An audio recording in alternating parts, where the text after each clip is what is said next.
I was in like a flat lift, and do you know the green monster from Monsters Inc? Yeah, that like was chasing me, and it grabbed my back and started like scratching my back, like really, really, with like massive claws.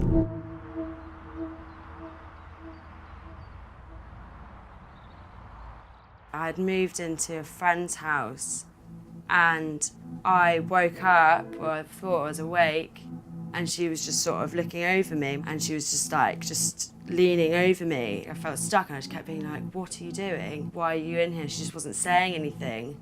And I was just like getting like frustrated with her. I was like, get off me, like, what are you doing? And then I just managed to sort of like shake myself out of it.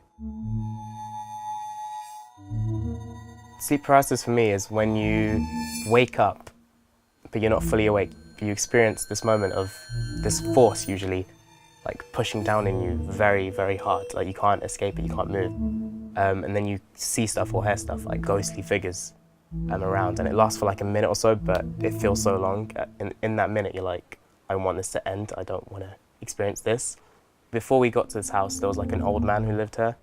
And he passed away. I never met him, I don't know him, I don't know much about him, but during the sleep paralysis thing, I'm sure I saw a figure, which was an old man.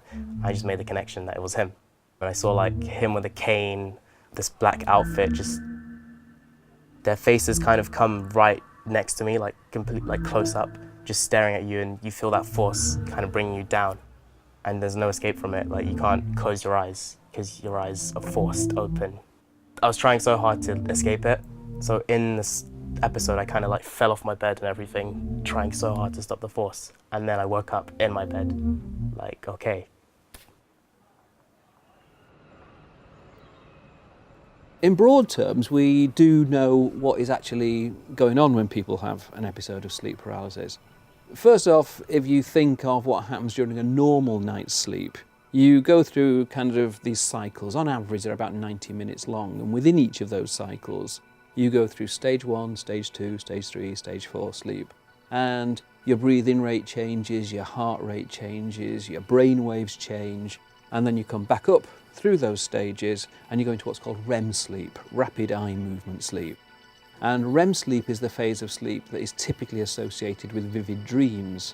And when you're in REM sleep, then the muscles of your body are actually paralysed, presumably to stop you acting out the actions of the dream. But what happens during an episode of sleep paralysis is that something goes a little bit wrong, and putting it very simply, it's as though your brain wakes up but your body doesn't. So you can see you're in your bedroom, one part of your body you can still move is your eyes, but you've got all this weird dream imagery coming through into normal waking consciousness and you can't move. I'd say I was sort of going out a bit too much. I was in a bit of a hostile relationship. I was quite anxious about that at the same time, so I wasn't very healthy, I wasn't looking after myself.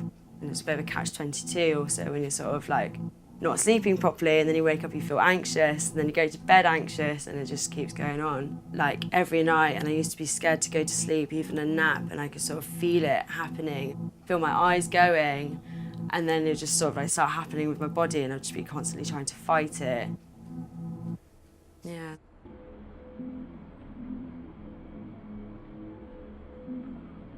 Full force just pushing down on you. You can't see it, you can't feel it, but there's a presence there. I'm not so much religious, but I do believe in God. I did speak to my mum about that, and then she was like, all right, cool, maybe you need to pray a bit more and stuff, like ask God, ask Jesus to kind of help get rid of the spirits when they're attacking, sort of thing. So that cross in the background, I did have it, so in the event of sleep paralysis, I could literally grab it and be like, trying to get the force to disappear. In the middle of the night, just woke up. I just felt this presence like pressed on top of me, and it was sort of in my ear talking, saying, not nice things, saying that I was unworthy, unattractive, pressing against my chest, I couldn't breathe. The fact that people feel a kind of sense of pressure on the chest and difficulty breathing is probably best explained by the fact that normally your breathing occurs on an involuntary basis. What seems to be happening during sleep paralysis is that the involuntary system carries on. You will carry on breathing. But of course, if all this scary stuff's happening, the natural reaction is to take a sharp intake of breath, and that doesn't happen. So you think that you cannot breathe, you cannot take voluntary control of your breathing again. And interpreting that, the most obvious explanation is that something's stopping you from breathing. So either there's a heavy weight on you, or someone's trying to strangle you or suffocate you, and that all feeds into the whole experience and makes it terrifying. One of the most under-researched aspects of sleep paralysis is any kind of systematic investigation into what are the best ways to try to treat it or to cope with it when it does occur. So, there is a real need for some proper systematic studies to look at kind of what produces the best results for people, and then we can give them the best advice. But so far, that's very, very thin on the ground. In terms of trying to actually cut down on the incidence of sleep paralysis, the best advice of all is just good sleep hygiene. Get plenty of exercise, eat healthily, go to bed at a regular time, all that kind of stuff. If you find that you are having an attack, then people have different ways of trying to cope with it. The most common way of trying to come out of an attack of sleep paralysis is just by a kind of giant force of will. You just kind of make one part of your body, maybe a finger or a toe, move, and if you can do that, it somehow seems to break the spell, and you're out of it. Just trying to take control in my mind and just be like, right, you know what's happening, you know what's happening to you.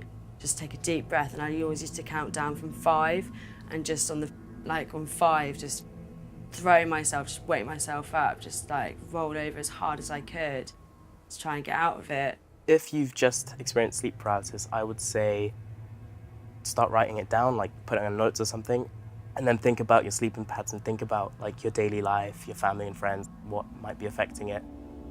Don't be super freaked out, but at the same time, take notice of it, because it is kind of special. It's a bit special, I think. It's a weird experience. I think it's definitely worth just seeing, worth experiencing.